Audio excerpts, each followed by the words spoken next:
একটা পূর্ব পরিকল্পিত জুলাই গণ অভ্যুত্থানের মধ্য দিয়ে সরকার পতনের পর থেকেই পলাতক রয়েছেন ক্ষমতাচ্যুত প্রধানমন্ত্রী শেখ হাসিনা সহ আওয়ামী লীগের শীর্ষ নেতারা। দলের বেশিরভাগ নেতার মতোই ভারতে আশ্রয় নেন কার্যক্রম নিষিদ্ধ দলটির সাধারণ সম্পাদক ওবায়দুল কাদের।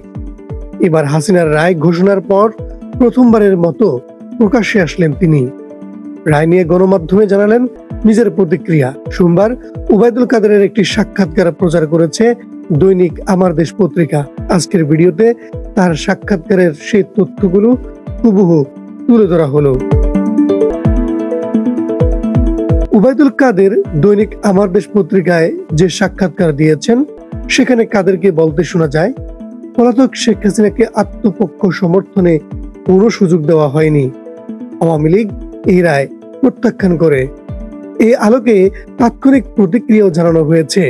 শেখ হাসিনা ভারতে অবস্থান করছেন, তিনি নিরাপদে আছেন। হাসিনাকে ভারতের ফেরত দেয়া ইস্যুতে জানান, দেশটির সরকারের নিজস্ব কৌশল ও নীতি আছে, সেই আলোকে তারা সিদ্ধান্ত নেবে বলে মনে করেন কার্যক্রম নিষিদ্ধ দলটির সাধারণ সম্পাদক।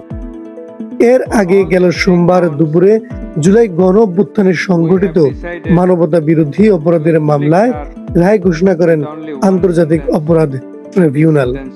এ সময় সাভার ও চানখারপুরের হত্যা মামলায় মৃত্যুদণ্ড দেওয়া হয় শেখ হাসিনা ও সাবেক স্বরাষ্ট্রমন্ত্রী আসাদুজ্জামান খান কামালকে। এছাড়া রাজ সাক্ষী হয় সাবেক আইজিপি চৌধুরী আব্দুল্লাহ আল মামুনকে 5 বছরের কারাদণ্ড দেন আদালত।